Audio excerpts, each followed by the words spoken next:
오늘을 함께하며 여러분의 내일을 응원합니다. 성공예감 이대호입니다.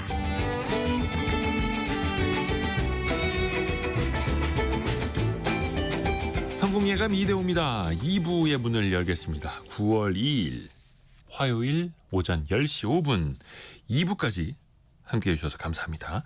경제상식 퀴즈 정답도 알려드릴 시간. 정답은 주택담보대출이었습니다. 주담대 주택담보대출. 이제는 서울 지역에서 주담대를 받으신 분들의 평균 금액이 이제 3억 원을 넘어섰다. 이런 소식도 알려드렸고요. 주택담보대출 없이 집을 사실 수 있는 분들은 사실 많지 않죠. 그래서 많은 분들이 주담대에 대한 추억 혹은 현실 많이들 또 이제 겪고 계시는 것 같아요. 8186님 주택담보대출 전주에 사는데 오늘 방송이 집중되네요. 주담대 받고 있는데 걱정이 이만저만 아닙니다. 이렇게 보내주셨고 사실 뭐 갚아나가는 게 쉽지 않죠. 그리고 1245님은 월급의 거의 절반을 대출금으로 갚고 있어요. 인생의 주인공이 제가 아니고 집이 되어버린 상황입니다. 유유 이렇게 보내주셨는데 그 집에서 따뜻하게 행복하게 살고 계시다고 생각하시면 되죠. 예. 또 노력해서 같이 또 갚아나가는 거고요. 3541님은 주담대 갚아나가느라 육아휴직 끝내고 지난달부터 복직한 우리 며느리 격려를 보냅니다라고. 야, 시아버님인지 이제 시어머니인지도 모르겠습니다만 3541님 며느리 참 좋겠네요. 따뜻한 마음이 여기까지 전해집니다. 그리고 6015님은 10여 년 전에 다자녀 혜택까지 받아서 생애 최초 주택담보대출 싸게 받으셨다고요. 그때 이자가 1.9%여서 어디 이사 가고 싶어도 이자가 낮아서 다른 거랑 비교하면 이사 못 가신다는 분도 계시네요. 주택담보대출 오늘 정답 맞춰주신 분들 뿐만 아니라 또 저희가 다 읽어드리지 못해도 추첨을 통해서도 선물 계속 보내드립니다. 여러분의 실시간 의견도 계속 받고 있고요. 짧은 문자 50원, 긴 문자 100원이 드는 샵 9730 그리고 KBS 콩은 계속해서 열려 있습니다. 오늘 증시 상황은 나쁘지 않습니다. 어제 좀 조정을 많이 받아가지고요. 오늘은 코스피가 0.55% 오른 3160, 코스닥은 0.42% 오른 788 가리키고 있고요. 삼성전자가 2%대 반등하면서 69,000원을 회복을 했고 그리고 한화오션이 4.9%, 네이버가 4.4%, 삼성생명이 2.5% 반등을 하고 있습니다. 오늘 네이버가 4% 이상 오르는데 카카오는 4.5% 급락하고 있고요. 좀 엇갈리는 흐름들. 그리고 현대글로비스를 비롯해서 현대차그룹주도 강세를 보이고 있고요. 코스닥 내에서는 레인보우 로보틱스가 2.4%, 리가켄바이오가 2.8% 등등의 강세를 이어갑니다. 원달러 환율은 1394.5원, 1394.5원으로 다시 한번 1490원대 중반으로 가고 있습니다. 저희가 예고해드린 것처럼 2부에서는 프랜차이즈 이야기를 좀 해보려고 하는데요. 이게 프랜차이즈 정말 순항하고 있다, 장사 잘 된다, 협력하고 있다 이런 이야기만 많이 들리면 좋을 텐데 참 현실이 그게 아닙니다. 프랜차이즈 본사와 또 가맹점주들의 갈등이 끊이질 않는데요. 뭐 더본코리아의 연동 볼카츠 이 갈등이 대표적이었고요. 최근에는 하남 돼지집에서 특정 가맹점에 고기 납품을 그냥 중단시켜버리는 일도 있었고요. 물론 이제 사연이 있습니다만 또 명륜진사갈비, 이 명륜당이라는 회사는 고리대금 대부업이 도마 위에 오르기도 했습니다. 오늘 창업 트렌드 시간에 입체적으로 한번 들어보실까요? 좋은 친구들이라는 컨설팅 그룹 강성민 대표와 그리고 창업 플랫폼 창톡의 노승욱 대표 함께합니다. 안녕하세요. 안녕하세요. 안녕하십니까. 우선은 노승욱 대표님. 네. 본사랑 가맹점주의 갈등 네. 진짜 끊이질 않네요. 네, 이게 갈수록 점점 더 심해지는 흐름인데요. 공정위가 작년에 가맹 분야 실태 조사를 한 결과에 따르면 불공정 행위를 경험했다 본사와의 거래에서 라고 응답한 가맹점주 비율이 55%에 달했습니다. 이게 전년에는 39%였거든요. 그러니까 한 16%포인트가 더 증가한 거고요. 그래서 어떤 이제 불공정 거래 유형들이 있는가 봤더니 크게 5가지가 있더라고요.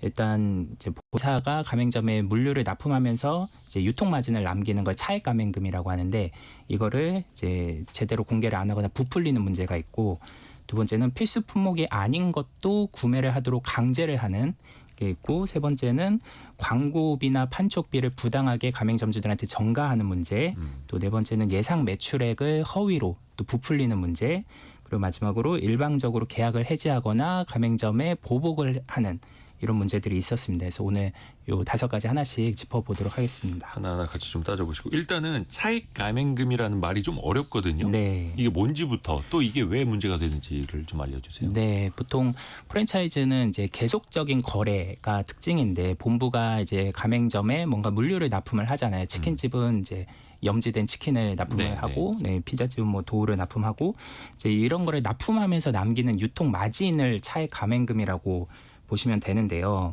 예를 들어 이제 치즈를 1만 원에 본부가 매입을 해서 가맹점에 15,000원에 납품을 한다면 이제 5,000원의 차익 가맹금 유통 마진을 남기는 거죠. 근데 이 자체는 불법은 아닌데, 이제 문제는 이 마진이 이만큼 남는다라고 이제 어느 정도 투명하게 이 산정 기준을 공개를 하도록 돼 있습니다. 예를 들어서 염지된 닭고기 네. 가맹 본부가 가맹점에 내려보낼 때 이거 하나당 얼마고 여기 안에서 마진이 얼마 남습니다라고 알려줘야 한다는 네, 거예요. 그러니까 어느 정도 이제 산정 기준을 이제 명시를 하도록 돼 있는데, 이게 정보공개서나 계약서에, 네, 이런 게 그 계약서에 명시된 것보다 실제로 더 부풀려졌다든지, 네. 네, 아니면 제대로 공개를 안 했다든지, 또는 지정 업체랑 이제 직거래를 하면 된다라고 해서 이제 본부가 개입을 하지 않는 것처럼 보이지만, 실제로는 본부가 뭐 리베이트를 받거나 이제 물류 마진을 선차감해서 전달한다든지, 그래서 이렇게 차익 가맹금을 부풀리거나 하면서 이제 차익을 마진을 남기는 문제들이 있습니다. 이런 현실을 좀 자영업 하시는 분들도 많이 좀 들어두셔야 될 것 같은데, 네. 강성민 대표님, 네네. 현장에서 보시기에 실제로 이렇게 차익 가맹금을 부풀리는 경우가 많이 있어요? 차액 가맹금 관련한 사례는 피자헛이 대표라고 할 수가 있을 것 같아요. 최근 1심에 의해서 2심까지 패소를 하고, 이로 인해서 업계에서 큰 이슈가 지금 되고 있습니다. 그러니까 피자 헛이 패소했다는 거예요. 그렇죠. 예. 네. 그 법률적 기반을 볼 때는 가맹사업법 11조에서 가맹계약서의 가맹금에 관한 사항을 기재하도록 강제를 하고 있고요. 동법에서 이 차액 가맹금이 가맹금에 포함이 된다고 하고 있어요. 네. 또한 약관규제법에서는 고객이 계약의 거래 형태 등 모든 사정에 비추어 예상하기 어렵다. 그럼 그 조항은 무효라고 또 규정을 하고 있습니다. 이런 근거에 의해서 피자헛 본사는 차액 가맹금이라는 것은 기존부터 관례처럼 본부가 물류 공급의 대가로 받아오는 금액이다. 그래도 정당하다 하고 주장을 했습니다마는, 법원은 차액 가맹금이 법률상 인정되는지 여는 별개로 계약서에 기재를 하지 않고 가맹점과 합의를 거치지도 않고, 그래서 차익 가맹금을 수취하는 게 위법하다고 판단을 해서 네. 그 주장을 받아들이지를 않았습니다. 그래서 계약서에 이러한 금전을 받을 수 있다고 적혀 있어야 된다는 것인데, 본사와 점주 간의 정보 비대칭 그리고 불투명성에 대한 문제라고 보고 있는 거예요. 본사들은 이건 영업 비밀이다 하면서 구체적인 마진율을 공개하지 않는 경우가 많은데, 점주 입장에서는 실제 얼마를 본사가 가져가겠는지를 알기가 어렵고, 또 계약상으로도 확인할 수 없는 구조인데, 이런 판결까지 나오니 이제 불신이 점점 커지고 있는 상황이죠. 근데 이제 본사 입장에서 보면 우리가 이 닭 한 마리로 아니면 밀가루 이만큼 뭐 반죽 같은 걸 내려보냈을 때 여기서 얼마 남는지는 영업 비밀이다. 왜냐하면 경쟁사가 다 알면 우리가 더 어려워진다. 이렇게 그렇죠. 또 항변은 했는데 법원에서는 받아들이지 않았다라는 거고. 그 내용을 차익 가맹금 우리가 수취하고 있다는 점을 기재를 해야 된다는 얘기죠. 얼마까지요? 얼마까지는 아니더라도 받고 있다라는 정도를. 다른 브랜드들은 어때요? 이번 그 판결 이후 다른 데들도 똑같이 또 일어나는 데도 있다고. 그렇지 않아도 이제 그 대형 브랜드 BHC, 베스킨라빈스 등 17개 브랜드 그리고 점주 2,400명 이상이 이 소송에 지금 나서서 그게 크게 확산이 되고 있습니다. 근데 대부분 이제 피자헛을 제외하고는 1심이 진행 중인데, 제 개인적인 판단에서는 승소 확률이 그렇게 크지는 않다고 보여집니다. 그 이유가 피자헛이 1985년에 한국에 1호점을 오픈했어요. 네. 근데 당시 한국은 프랜차이즈 개념이 거의 없던 없었을 시절이거든요. 네. 미국은 로열티 위주의 수익 구조, 그리고 물류는 공동 물류로 저렴하게 어떤 공급하는 그런 문화거든요. 근데 계약서도 그런 위주로 작성이 되어 있었겠죠. 그걸 그 당시에 그 계약서를 번역해서 사용을 하다 보니까 차액 감액금이라는 내용이 빠져 있을 확률이 많겠죠. 근데 우리나라의 이제 프랜차이즈가 확산되면서는 로열티보다는 물류 수익 구조로 이제 거의 형성이 됐거든요. 네. 그래서 다른 브랜드들은 그런 내용이 자연스럽게 언급이 될 수밖에 없었겠죠, 계약서에. 그 차이가 좀 있다는 얘기죠. 그래서 결국에는 이 정도는 우리가 마진을 붙여서 판매할 수밖에 없습니다가 아니라 그거를 계약서에 명기하라라는 그렇죠. 거죠. 네, 가맹본부랑 가맹점주는 계약으로 맺어진 사이니까. 그렇습니다. 어떻게 보면 되게 좀 기본적인 것 같기도 한데 예비 창업자분들이 이런 걸 다 어떻게 알 수가 있나요? 먼저 계약 체결 전에 예. 반드시 정보공개서라는 문서가 있습니다. 네. 이제 일종의- 공정거래위원회 그렇죠. 가면 등록이 나오는 되어 거. 있는 정보공개서인데 일종의 이제 거대한 본사의 소개서라고도 봐도 되겠습니다. 정보공개서는. 그래서 여기에 필수 품목의 공급 구조를 그 정보공개서를 통해 확인을 해야 됩니다. 만약에 정보공개서에 제3자가 공급을 한다 이렇게 될 수가 있겠잖아요. 예. 그런 경우에는 그 물품 공급 대금도 제3자에 지급을 하고 또 세금 계산서도 역시 그 업체에게 그 발급이 되는지 확인을 해야 될 것이고요. 만약에 본사가 직접 차액 감액금을 수취한다고 했을 때는 그 규모나 산정 방식이 어떻게 되는지 등을 구체적으로 확인을 해봐야 됩니다. 그리고 정보공개서를 기반으로 설명을 해주지 않고 마진율은 영업 비밀이다. 라고 얘기를 한다면 이건 위험 신호로 받아들여야 되겠죠.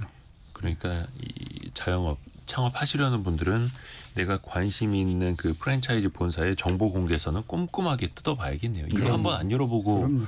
문을 두드리시는 분들도 그러면 계세요? 옆에서 봤을 때?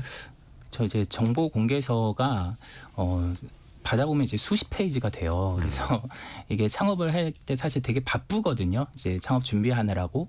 뭐 물품도 이제 뭐 구매해야 되고 그러다 보니까 이거를 다 읽지 않고서 창업을 하시는 분들이 많은데 그러다 보면 이제 독소 조항이 있다는 것도 놓치는 경우들도 있고 그래서 그런 것들을 이제 가맹거래사 분들한테 이제 검토를 받도록 하는 제도들도 있거든요. 네. 7162님이 이런 내용도 학교에서 수업으로 가르쳐주면 참 좋은데 하는 생각이 문득 듭니다. 그러니까 어떻게 보면 이제 경제 교육도 네. 그래서 더 중요한 거죠. 특히 이제 창업이라는 게 대부분의 분들이 제2의 인생을 준비하시는 건데 맞습니다. 사실은 꼼꼼히 봐야 됩니다. 아무리 좀 복잡하더라도. 그러니까 만약에 그러면은 노종훈 대표님 네. 이미 장사 시작했어요. 프랜차이즈 가맹점을 시작을 했어요. 네. 그 나중에 계약서 보니까 차액 가맹금에 대한 내용이 없다. 그럼 어떻게 해야 돼요? 그렇게 해서 이제 문제가 불거진 게 피자 사례이기 때문에 소송까지 간 네, 거고. 해서 이제 이거를 다시 명기를 해라 계약서에 이렇게 요구를 할 수가 있죠.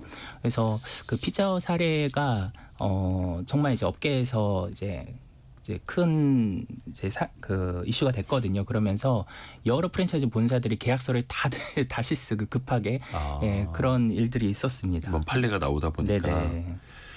거기에 기인해서 이제 네. 발전이 된 게 필수 품목에 대한 이게 반드시 본사로부터 받아야 되는 품목 있지 않습니까? 네네네. 이 필수 품목을 계약서에 반드시 명기를 하라고 이제 나온 거예요.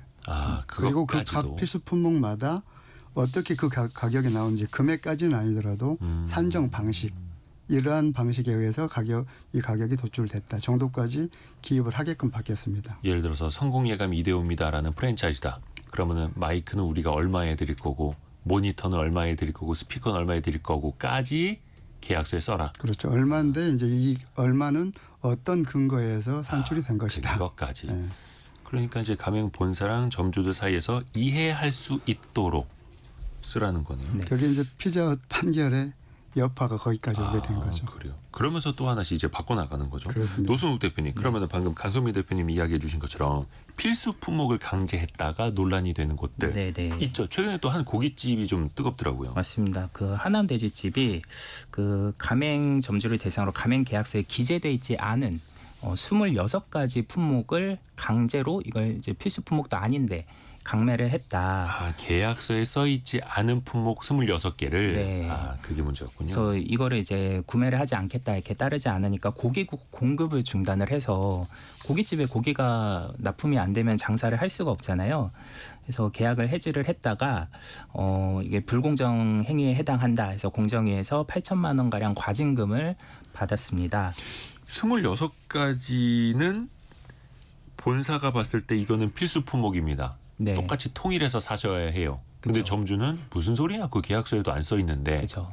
도대체 어떤 필수 품목이었길래 그러는 거예요? 뭐 가위 뭐 이런 거예요? 뭐 주방 이런 거예요?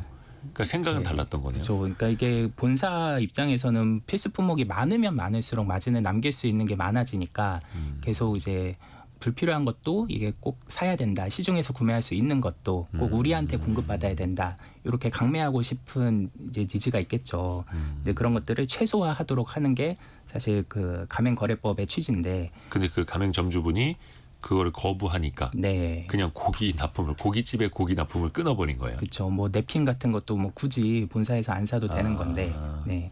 그런 것도 이제 강매를 한 거고. 이제 이런 사례들이 많이 있습니다. 프라닭이나 60개 치킨 같은 치킨 프랜차이즈들은 영수증 용지나 보안 스티커나 라벨 같은 소모품까지 필수 품목으로 지정했다가 시정 명령을 받았고요. 또 버거킹 같은 햄버거 브랜드는 세정제나 이런 이제 식자재 외 공산품까지도 필수 품목으로 구매를 하도록 했다가 우리 설거지할 때 쓰는 세정제도 네, 시정 명령이나 과징금을 받았습니다. 이런 거 본사가 너무했네요. 세정제 같은 거는 뭐 이렇게 설거지할 때 우리가 싸게 많이 그렇죠. 쓸 수 있는 거 사다가 쓰면 되는 건데. 네. 근데 이게 프랜차이즈 본사 같은 입장에서는 그렇게 하나하나 필수 품목으로 지정해서 넘겨야 마진을 붙여서 또 수익을 낼 수 있으니 맞습니다. 이해관계가 좀 다를 수도 있네요. 강성민 대표님 현장에서 보실 때는 어떠세요? 이런 문제가 왜 계속 반복될까요?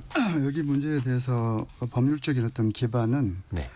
거래 상대방 구속, 불공정 유형 중에 거래 상대방을 구속하지 못하게끔 되어 있어요. 그리고 구입 강제도 하지 못하게끔 되어 있거든요. 근데 이 두 가지를 하려면 어떤 품목을 강제 품목으로 지정하기 위해서는 네. 이 해당 품목이 맛과 품질의 동일성을 유지하고 표준화를 위해서 필요하다고 객관적으로 인정이 돼야 돼요. 뭐 예를 들면 고깃집에 고기, 네. 양념 뭐 이런 거요. 그러니까 뭐 소스라든가 거기는 자기들의 어떤 독점적이 그렇죠. 들어가잖아요. 그래서 예전에는 이제 포장용기, 식기류 이런 데 대해서도 로고만 그냥 찍혀 있으면 통일성을 위해 필요하다 인정이 됐던 분위기였었거든요. 근데 지금 최근에 이제 법 개정과 맞춰서 공정의 입장이 점차 이제 변화가고 있는데 단순히 로고만 인쇄되었다고 해서 필수성을 인정하지 않고 독자적인 규격, 사항, 사양, 또 제작 어떤 방식 등이 어떤 인정이 됐을 때, 그리고 실제적 관련성이 있는 경우에만 이걸 필수 품목으로 인정하는 입장으로 지금 추세가 바뀌고 있는 상황입니다. 그래요. 이것도 엄격하게 좀 관리할 필요는 있어 보이고. 근데 이번에 그 논란이 됐던 고깃집, 그럼 본사는 어떻게 그걸 따르겠다라고 합니까? 어떻게 시정한다고 합니까? 본사도 이제 억울하다는 입장인데요. 입장문을 통해서 예. 해당 가맹점이 필수 품목이 반영된 계약서, 필수 품목을 기입한 계약서로 갱신을 하자고 했는데 이를 거부한 거죠. 이제 그러니까 본사가 계약서를 갱신합시다라고 했는데 그걸 거부했다. 이제 그 추측을 해보자면 갱신하면서 이제 법이 이렇게 바뀌니까 필수 품목을 잔뜩 많이 넣을 수 있겠죠. 이제 기존에 없었지. 새로운 계약서에. 네. 그래서 이제 점주 입장에서는 그건 못하겠다. 그럼 이제 계약 갱신을 거부한 게 되잖아요. 그래서 거부했기 때문에 우리도 이제 어쩔 수가 없었다고 이제 주장을 하고 있는 상황이고요. 여기 사례 그 공정위에서 나온 거 보니까 김치, 소면, 소시지, 쌀, 소금 등의 22종, 또 뭐 배달 용기, 비닐봉투 비롯한 4종, 요렇게 해서 총 26개를 필수 품목으로 지정했다고 하네요. 이 고기 업체는. 그러니까 그 공산품으로서도 어디서나 구매할 수 있는데 그거를 이제 아까 얘기했듯이 특정 어떤 본사만의 노하우가 들어가지 않은 일반 품목을 지정했을 경우에 이제 문제가 될 수 있는 거죠. 근데 이게 좀 논쟁이 있을 수도 있겠네. 예를 들어서 배달을 위한 비닐 봉지도 우리가 거기 예쁘게 디자인을 하고 로고를 찍어야 하고 뭐 친환경 비닐을 쓸 수도 있으니 우리 걸 꼭 필수적으로 써야 됩니다라고 할 수도 있는 거고, 냅킨 역시 마찬가지 아닙니까? 로고를 박아서 쓸 수도 있는 거고.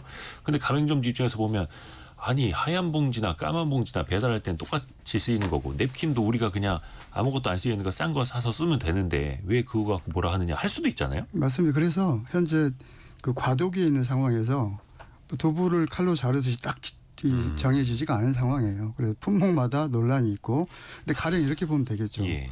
도시락을 싸는 포장지다. 근데 시중에 어디서나 살 수 있는 포장지 로고만 박아서 그냥 납품을 하는 경우와 우리의 도시락 모양을 딱 그 각을 잡아줄 수 있는. 네, 각이 잡혀서 들어갈 수 있는 어떤 제작 규격이 있다. 이건 이제 인정이 될 수가 있겠죠. 그러니까 이게 업체마다 품목마다 아니면 그 종류별로 다 다를 수가 있는 거라서 네. 이건 결국에는 가맹점주들이랑 본사가 합의를 잘 봐야 되는 거네요. 맞습니다. 그리고 이제 본사가 뭐 그게 꼭 필요하다 그러면 뭐 납품을 할 때 근데 합리적인 가격에 납품을 하면은 또 점주들이 뭐 시중에서 구매하는 게 오히려 번거롭고 예, 오히려 더 좋을 수도 있는데 거기에 이제 뭔가 폭리를 취하려고 하니까 점주들이 반발을 하는 거겠죠. 맞습니다. 그러니까 그 폭리라는 기준도 어떻게 보면은 가맹본부는 합리적인 마진입니다. 이럴 거고 점주들은 또 기대하는 바가 본사에서 대량 구매해서 한 1,000개 가맹점에 뿌려주면 오히려 더 싸게 해줘야 되는 거 아니야? 또 이럴 수도 있겠고 그렇죠. 네. 생각의 간극이 또 클 수밖에 없겠네요. 그러면 이거 강성민 대표님 네네. 본사는 좀 어떻게 좀 개선을 하면 좋을까요? 어떤 점을 좀 바꿔가면 좋을까요? 먼저 예비 창업자 네. 입장에서도 계약 체결 전 필수 품목 목록인데 반드시 확인을 해야 합니다. 먼저 확인하셔야 네네네. 되고 그리고 이 필수 품목이 추가될 가능성이 있는지 계약서를 통해서 그리고 그 조건이 무엇인지 등 계약서에 어지간한 게 들어가거든요. 다. 그래서 꼼꼼히 따져봐야 되고 계약서나 정보공개서에 기재가 되지 않는 항목이 있다. 네. 근데 본사가 강제로 요구를 하고 있다. 이건 이제 거절할 수 있다는 것도 기억을 해둬야 합니다. 그리고 필수 품목으로 지정이 돼 있다 하더라도 어떤 이 필수 품목이 어떤 이유에서 필수적이라고 판단되는지에 대한 해명을 요구할 수도 있어요. 점주 입장에서는. 그래서 단순히 그 규격화되어 있는 계약서에 사인만 하는 게 아니라 얼마든지 내가 거기에 더 의견 제시를 하고 때로는 바뀌기도 합니다. 그래서 계약 조항이 네, 그런 부분을 활용을 해야 할 것 같습니다. 그리고 본사 입장은 네. 사실 강제 품목을 지정할 때는 아까 얘기했듯이 소스라든가 핵심 우리의 어떤 노하우가 들어간 부분에 최소화해서 지정을 해야 할 것이고 뭐 단순 포장재 소모품, 공산품 이런 부분들은 자정 노력을 통해서 이제 어떤 피하시는 게 좋을 것 같습니다. 네. 그러니까 이게 본사가 정보 공개서는 공통적으로 이제 모든 점주들한테 해당이 되지만 이 가맹 계약서는 점포마다 좀 특약 사항들이 다 다르거든요.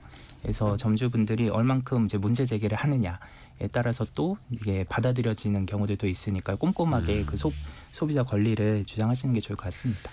그리고 또 광고 판촉비를 놓고도 갈등이 항상 계속되더라고요.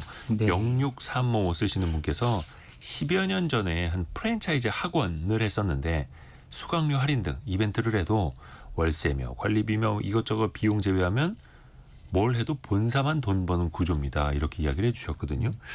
광고 판촉비. 이것도 뭐 부당하게 전가한다 막 이런 논란들 계속 이어지잖아요. 맞습니다. 그 공정위에서 가맹 분야 이제 불공정 행위를 경험했다는 항목 중에 항상 1, 2위를 다투는 문제가 이 광고 판촉비를 부당하게 점주들한테 전가했다는 건데요. 뭐 예를 들어서 1,000원 할인 이벤트 했는데 네. 그 1,000원을 다 우리가 부담하라고 한다. 뭐 이런 식으로. 네.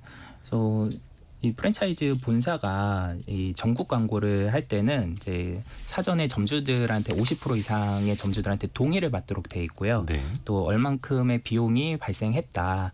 이거를 본사가 얼마 부담하고 점주가 얼마 부담할 거다. 이렇게 이제 명시를 하도록 돼 있는데 이제 이런 집행 내역을 제대로 공개하지 않거나 뭐 좀 숨기거나 뭐 이런 문제들이 이제 계속 반복이 되고 있습니다. 강성민 대표님 보시기엔 어떻습니까? 이거 광고 판촉비 때문에 현장에서 좀 시끄러운 사례들이 많아요. 아마 그 광고 판촉 부당 전가 사례로는 BH 치킨이 좀 되긴 했습니다만 네. 대표적일 것 같아요. BH 치킨이 2015년 일이에요. 예. 10월부터 이듬해 12월까지 1년 동안 육개 한 마리당 400원의 광고비를 받다가 17년도부터는 아예 닭고기에 합산해서 이제 받았어요. 네. 그리고 이제 구체적으로는 신선육 한 마리당 400원의 광고비를 이제 점주가 부담하도록 했는데 이를 계약서상에는 또 가공비에 포함을 시켜서 점주가 이제 이걸 확인하기가 좀 어렵게 만들어 놓은 사례예요. 아, 광고비인데 계약서상엔 가공비로 그렇죠. 넣었다. 네. 그래서 이제 공정위에 등록된 그 본사의 정보공개서는 본사 차원에서 시행되는 모든 유형의 상품 광고 비용을 본사가 다 100% 부담한다. 또 이렇게 기재가 돼 있거든요. 네. 그래서 또 여기에 이제 점주들이 의혹 제기를 한 부분은 15년 10월 이후에 본사가 가맹점주에게 전가한 광고비가 204억 원이다. 네. 근데 실제 지불된 집행액은 17억 원에 불과하다. 그래서 이제 가맹점주들이 주장했던 네네네. 거고요. 그래서 이게 2018년도에 이제 국정감사 대상이 되기도 했었어요. 또 하나의 사례는 서브웨이도 있는데 서브웨이 역시 연매출 8%에 해당하는 로열티 외에 매출액 4.5%의 광고비를 다 수취했어요. 이 역시 이제 광고 금액을 광고비 외에 직원 임금 등으로 지출을 하면서 사용 내역을 공개를 하지 않았습니다. 그래서 역시 국정감사를 받은 사항인데 이게 근데 이제 네. 업체 입장에서 보면 우리가 광고비로 받고도 그걸 운영비로도 쓸 수 있는 거 아니야? 또 막 이렇게 항변할 수도 있을 것 같은데요. 근데 그러면 안 된다. 그러면 안 돼요. 이게 규정이 되어 있습니다. 전국 광고비는 보편적으로 본사가 50% 그리고 이제 나머지 점주들이 n분의 1에서 50%를 모아서 쓰게끔 되어 있거든요. 그래서 분담해서 쓰는 내용이기 때문에 이거는 투명하게 공개하는 게 맞는 것이고. 그러네요. 딱 목적에 맞게. 그럼요. 네. 그러면은 이게 그 이후에 어떻게 뭐 정부가 뭐 조치를 마련한 겁니까? 제도를 좀 개선을 그로 했나요? 인해서 또 이제 제도가 생긴 게 있습니다. 네. 이제 국정감사가 있은 이듬해 2019년도에 예. 공정거래위원회에서 광고 판촉 행사 시 가맹점으로부터 미리 동의를 구하도록 하는 사전 동의제 도입을 이제 추진하겠다고 내놓았습니다. 그리고 가맹사업법 상에서도 명문화가 되어 있습니다. 사전 동의제가. 그래서 가맹사업자가 비용의 일부나 전부를 부담하는 광고 있지 않습니까? 네. 그런 경우에는 전체 가맹점 사업자의 50%의 동의를 받아야 되고 이제 판촉 행사를 한다. 그럴 경우는 전체 가맹점 사업자의 70% 이상의 동의를 얻어서 비용을 집행해야 되고 또한 이 쓴 내용에 대해서 투명하게 공개하도록 의무화하는 제도가 이제 생겨난 거죠. 좀 꼼꼼하게 바뀌긴 했네요. 네네. 그리고 또 하나가 그 예상 매출액을 좀 부풀려서 제공하는. 네. 이게 사실 이거 대표적인 게 더본코리아, 연돈 볼카츠. 네. 일부 점주분들이 계속 문제 제기했던 게 대표적인 거였잖아요, 이거. 맞습니다. 작년에 떠들썩했는데요. 네.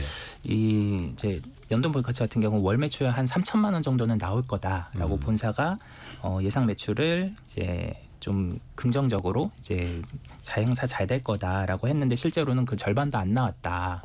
그래서 이게 허위로 부풀린 거 아니냐 이런 문제 제기였고요. 최근에는 이제 2차 돌, 이 고깃집 프랜차이즈에서 또 비슷한 문제가 나왔는데 이게 가맹점의 예상 매출액을 이제 주변의 상권과 주변의 가맹점들의 평균 매출을 산정해가지고 이제 그 상권에 맞는 예상 매출을 제시하도록 돼 있는데 네.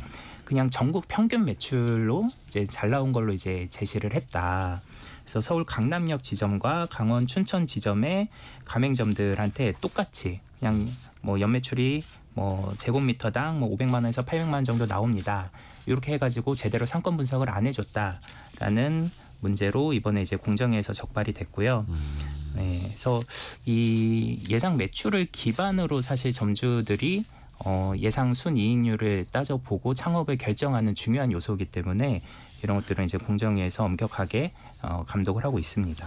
강성민 대표님. 네네. 근데 이제 본사 입장에서 보면 예상 매출은 예상일 뿐 상황에 따라 달라질 수도 있다 이렇게 볼 수도 있는 거잖아요. 그러면 이거를 최대한 어떻게 좀 정밀하게 지역별로 나눠서 산정을 해야 된다라는 건데 좀 어떻게들 제시를 하고 있습니까? 예상 매출. 이제 허위 과장 광고에 해당이 되거든요. 예상 매출액을 부풀려서 제공한 경우. 가맹사업법에서는 5년 이하 징역 3억 원 이하 벌금으로 가장 큰 벌칙을 지금 제시를 하고 있습니다. 그리고 사건 사고도 제일 많은 부분 중에 하나고요.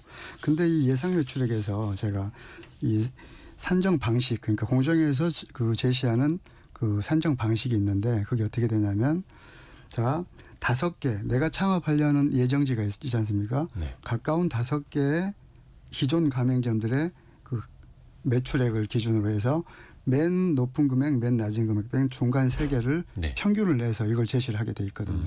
이게 합법적인 방법인데 그러니까 이게 그냥 무작정 추정하는 게 아니라 네. 이미 그 비슷한 지역에서 영업을 하고 계시는 분들의 평균을 뽑아보라는 거죠. 그런데 이제 예시를 한번 들어볼게요. 네. 신촌 상권과 홍대 상권이 이제 마포 지역 가까이 네. 있잖아요. 근데 내가 어떤 마포 지역의 골목 상권에 조그만 창업을 하려고 해요. 근데 인근 5개를 보니까 신촌에 2개 있고 뭐 홍대에 있고 이러면 어때요? 굉장히 매출이 높잖아요. 네. 그런 데는. 네. 그때 나는 예상 매출액을 합법적인 절차에서 받았는데 굉장히 높은 걸 받아볼 수가 있는 거죠. 그래서 그 참고할 뿐이지 그걸 맹신해서는 절대 안 된다는 겁니다. 네. 그리고 가맹사업법에서 이제 100개 이상 그 되는 본사, 가맹점이 100개 이상을 보유한 본사는 가맹 희망자에게 이러한 예상 매출액 산정서를 반드시 이제 의무화하고 있어요. 제공하도록. 근데 100개가 안 되는 경우에는 제공하지 않아도 된다는 거죠. 근데 누구라도 이걸 제공할 때는 구두가 아니라 서면으로 네네, 하도록. 여기다 문 여시면 월 매출 얼마 찍으실 수 있어요. 이게 아니라 서면으로 객관적인 그렇습니다. 배경 데이터까지. 그리고 1090님이 모든 업종이 대부분 그렇게 허위죠. 그래서 초보들은 훅 넘어가죠. 이렇게 이야기해 주셨는데 당연히 본사 입장에서는 예상 매출을 높게 잡아야 많은 사람들이 저 프랜차이즈 하고 싶어라고 이제 올 테고요. 네네. 그러면 또 안 된다라는 거고요. 그러면 가맹점주가 사실 뭐 그 지역의 그 프랜차이즈 매장들 뭐 10군데를 다 돌아다니면서 매출 데이터를 받아서 평균을 내보고 그럴 수는 없잖아요. 그럼요. 어떻게 이 검증이 가능할까요? 이제는 점주 같은 경우는 네. 사실은 이제 가장 좋은 방법은 그 다섯 군데 외에도 창업 예정지 자기 예정지 주변에 점포들 있지 않습니까? 네네네. 그 중에서 내가 창업하려는 성격, 뭐 학교 상권이라든가 아니면 뭐 오피스 상권이라든가 유사한 상권을 찾아서 그 같은 동종 브랜드 기존 어떤 점주 서너 군데 정도를 방문하지 않습니까? 네. 그러면 거기서 본사로부터 어떤 방법을 써도 받을 수 없는 자료가 있습니다. 첫째는 네. 매출액 그 데이터는 많이 있거든요. 정보공개에서 보더라도 평균 매출액이 네네네. 얼마고. 하지만 매출액이 중요한 게 아니라 순이익이 중요한 거잖아요. 순이익에 대한 정보는 찾을 수가 없습니다. 그래서 그런 정보. 그다음에 더 중요할 수 있는 게 본사의 도덕성, 임직원들의. 이거는 직접 만나서 들어보지 않으면 알 수 없는 정보거든요. 그러니까 가맹점 하시는 다른 사장님한테 그렇죠. 이 본사가 좀 어때요? 여기 영업하시는 분들 어때요? 관계가 좀 어떠세요? 아쉬운 소리 좀 해야죠. 여쭤보라는 거죠. 그렇죠. 그렇게 하면서 사실 발로 뛰면서 또 경험치를 또 쌓아가셔야 하는 그러니까 거고. 이제 법리적인 부분이나 경영적인 측면은 전문가를 통해서 자문을 받는 방법이 있겠지만 그런 실제적인 바닥에서 일어나는 현상은 방문하지 않고는 알 수가 그렇죠. 없는 겁니다. 준비해야죠. 네. 노승욱 대표님. 네. 그래서 이게 가맹점주랑 가맹본부랑 갈등이 있다가 원만하게 합의가 되면 좋은데 결국에는 합의가 안 돼서 네. 계약을 해지해버리는 경우가 있지 않습니까? 네. 이게 실제로 많이 있나요? 네, 종종 있는 게 이제 본사도 약간 감정적으로 또 대응을 하는 경우들도 있고요. 약간 괘씸죄로. 근데 그게 이제 법에 근거하지 않고서 불법으로 일방적으로 계약을 해지해서 이제 화제가 된 사례가 얼마 전에도 있었는데요. 이 탄핵 사태 때 네. 이제 정치적인 입장을 이제 매장에서 이제 밝혀가지고 뭐 윤석열 전 대통령 파면, 이재명 대통령 당선 이렇게 이제 표시를 했다 해서 이제 본사가 이거를 이제 계약을 해지한 경우인데요. 뭐 브랜드 이미지를 훼손했다는 이유로. 근데 그렇게 해서 이제 이슈가 되니까 또 이제 계약 해지를 철회를 했습니다. 그리고 이 점주와 이제 안 좋게 계약 해지가 되고 나서 보복 출점을 하는 경우들도 있어요. 그 동네 네. 가까운 곳에다 똑같은 점포나 직영점을 내버리는 그렇죠. 거죠. 예. 그 피자 브랜드가 그랬었는데 이 가맹본부랑 갈등을 빚던 점주가 이제 다른 브랜드로 바꿔서 이제 출점을 하니까 바로 그 인근에 보복성 직영점을 오픈을 했는데 여기서 이제 엄청나게 할인 행사를 해가지고 이제 인근 그 점주가 장사가 안 되도록 한 거죠. 그래서 결국 그 점주가 버티다 못 버텨서 결국 스스로 이제 극단적 선택을 한 비극적인 사례가 있었습니다. 이건 진짜 감정적으로 가맹본부가 그렇게 나섰던 거네요. 네. 이거 좀 오래전 얘기입니까? 네, 요거 한 10년 전 정도인데요. 이게 검찰이서 본사를 압수수색을 해봤더니 네. 점주를 정말 고사시키기 위해서 아주 치밀하게 사전에 준비를 했던 정황들이 밝혀졌습니다. 근데 이런 게 이제 편의점 업계에서도 또 종종 있었고요. 그래서 뭐 본사가 편의점은 직영점을 옆에 내면은 뭐 일단 매출이 반토막이 나는 업종이니까요. 그렇죠. 근데 이게 일방적 혹은 보복 이런 단어까지 나오는 거 네. 보면 진짜 이제 막다른 길까지 가서 더 이상은 합의가 안 되는 거고. 근데 자본력이 됐든 뭐가 됐든 버틸 수 있는 한계는 가맹점주가 더 이제 뚜렷할 수밖에 없는 거고. 네. 강성민 대표님, 그리고 이런 행위가 있으면 예를 들어 진짜 명백하게 우리말 안 듣는 저 점주 계약 해지하고 옆에다 직영전 크게 내서 고사시켜 버려라. 이거 법적으로는 어떻게 됩니까? 이거 뭐 보호받을 수 먼저 있습니까? 이제 보복 조치에 앞서서 계약 해지를 통해서 이제 거기까지 갈 것 같은데 네. 계약 해지 단계부터 살펴보면 가맹사업법에서는 본사가 이제 계약을 해지하려고 하는 경우에는 2개월 이상의 유예 기간을 두고 그리고 2회 이상의 최고 절차를 거치도록 하고 있어요. 예를 들면 7월 1일에 이러한 사안을 위반했기 때문에 해지할 수 있으니 개선을 해라라고 보냈어요. 네. 2개월의 유예 기간 9월 1일이 지나서 다시 한 한번 번 더. 이러한 사안을 위반한 거 다시 한번 최고한이 언제까지 시정을 해라. 이걸 어겼을 때는 이제 그 계약을 해지할 수가 있는 거거든요. 그런데 이제 이 해지 절차도 무시하고 바로 이제 계약 위반 그 계약서를 어겼기 때문에 해지다 이제 그런 경우가 있는데 아무래도 이제 창업자 입장에서는 해지라는 게 굉장히 크게 다가오니까 그런 엄격한 절차를 둔 것이거든요. 그리고 이제 가맹사업법 12조에서는 점주가 분쟁조정 신청이나 공정위 조사에 본사에게 불리하게 협조를 했다는 이유로 또 불이익을 줄 수가 있잖아요. 이랬을 때 상품 용역을 공급을 중단하거나 계약 해지를 하거나 또는 뭐 보복 출점을 한다거나 이런 보복 조치를 전면적으로 금지를 하고 있어요. 법으로도. 그래서 공정거래위원회 심사 지침에 보면 그 네 가지 이제 예시를 하고 있는데 뭐 가맹사업법 위반했다는 걸 본사가 위반했다는 걸 공정위에 신고했다고 해서 뭐 계약갱신 거절이나 해제를 하는 경우 또는 공정위 조사에 불리하게 협조했다는 이유로 상품 공급을 중단해서 어떤 사업을 곤란하게 한다던가.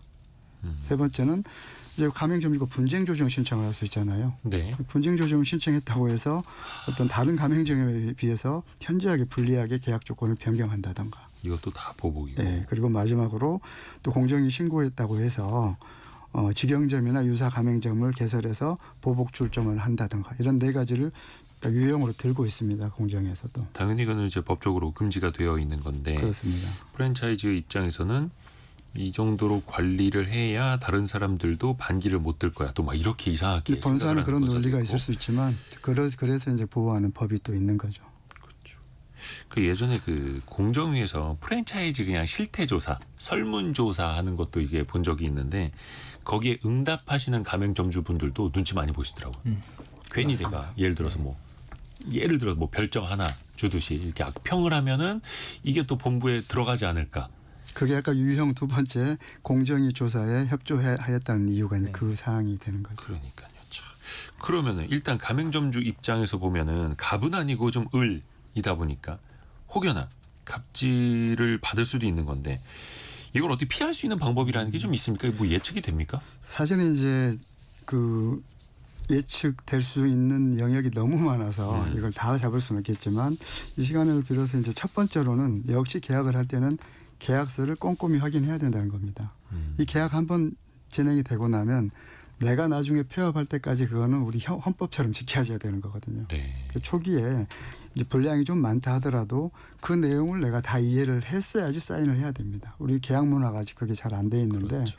그런 부분. 그래서 본사가 어떤 뭐 계약 해지, 뭐 즉시 해지 사유라는 게 또 있습니다. 예를 들면 내가 내 점포니까 그냥 내가 뭐 여행을 간다거나 해서 그냥 마음대로 한 닫고. 열흘 쉬었어요. 그냥. 예. 그럼 이제 본사한테 즉시 해지 사유가 됩니다. 그러니까 브랜드를 공유하고 있기 때문에 내가 만약에 계속 불성실한 모습을 보이면 그 브랜드 이미지도 추락한다고 보는 거거든요. 이런 건 상식적으로는 아닌 것 같지만 깊이 따져보면 주의해야 될 점들이거든요. 그것처럼 계약서 내용을 좀 잘 봐야 되고 두 번째는 약간 보복 출점 여러 가지가 있었지만 영업지역 보호에 대해서 네. 어떤 제도를 하고 있는지 이게 굉장히 중요하게 볼 수가 있고 세 번째가 어찌 보면 가장 중요할 수 있을 것 같아요. 그냥 포괄적인 거를 그래도 한번 훑어볼 수 있기 때문에 어떤 본사와 이제 갈등이 생기는 경우가 있잖아요. 네. 혼자 고민할 게 아니라 주변 도움을 적극적으로 구해야 돼요. 그래서 주변에 보면 그 브랜드 내에 가맹점주 협의회가 있는 경우도 있고 네. 또는 이제 가맹거래사라는 게 이제 어쨌든 본사와 분쟁에 있어서 그 법률적인 대행을 하는 어떤 직종이다 보니까 가맹거래사에게 그 전반적인 거래 과정이라든가 이런 걸 공유해서 내가 나를 구제할 수 있는 어떤 방어책이 무엇이 있는지 그리고 분쟁 조정을 통해서 어떤 나를 구제할 수 있는 방법도 있을 수가 있겠죠. 그리고 또 하나가 요 이슈 하나 좀 짚고 끝내야 되는데 최근에 한 그 고깃집 프랜차이즈가 고금리 대출을 해주는 케이스가 있어서 아까 우리 청취자분들도 알려주시네요. 이거 무슨 사건이었습니까? 뭐 앞서 본 사례 이외에도 이제 방금 말씀하신 은행에서 3.34% 정도의 금리로 자금을 조달합니다. 네. 그리고 특수 관계인 대부업체 12곳을 통해서 점주들에게 이걸 10%대 중반의 금리로 다시 대출을 해줘요. 그러니까 사실상 대부업 했던 거네요. 그렇죠. 사실상 대부업에 의존해서 확장한 모델이라고 비판을 받은 어떤 명륜 진사갈비가 그런 경우인데. 이건 최근에 뉴스에도 나왔고. 네네. 이런 사례들이 좀 많습니다. 그래요. 물론 이게 가맹점주분들이 이제 급전 필요하신 분들이 있고 뭐 영업 안 됐을 때 뭐 필요할 수도 있으니 뭐 좋은 게 좋은 거다, 연계 영업한 거다 뭐 이렇게 볼 수도 있을 텐데 이거는 최근에 그래서 조사를 받고 있더라고요. 네.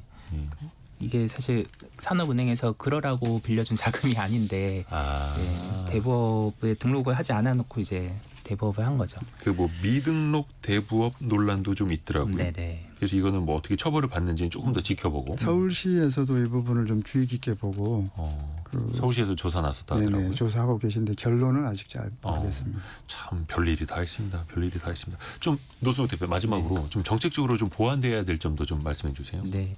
그 지금 가맹거래법이 이제 점주들을 보호하는 이제 조치인데 이런 것들이 아직 좀 미흡한 부분들이 있어서 계속 보완이 되고 있는데요. 네.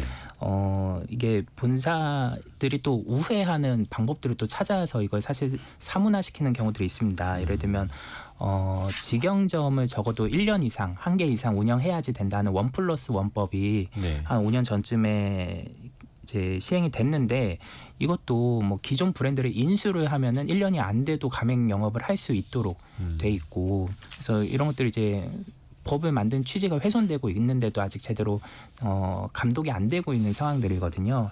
또 이번에서 이 가맹점을 100개 이상 운영하는 대형 프랜차이즈가 직영점을 3개 이상 운영하도록 하는 백종원 방지법도 이번에 법안이 발의가 됐는데 이런 것도 이제 업종별로 또 대기업의 규모에 따라서 세계뿐만 아니라 이제 정률제로 이걸 가야 된다 뭐 이런 것도 있고 해서 좀 꼼꼼하게 좀 규제를 잘 만들어야 될 것 같습니다. 그러니까 법을 바꾸는 것뿐만 아니라 그게 실질적으로 잘 통용이 되고 있는지 지켜지고 있는지까지요.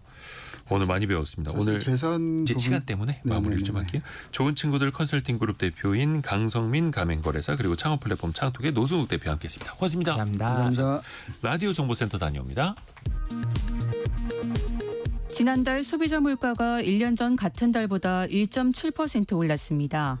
통계청은 물가 상승률이 5월에 이어 석 달 만에 2% 아래로 내려왔다고 밝혔습니다. 휴대전화 요금 일시 인하의 영향이 큰 것으로 분석됩니다.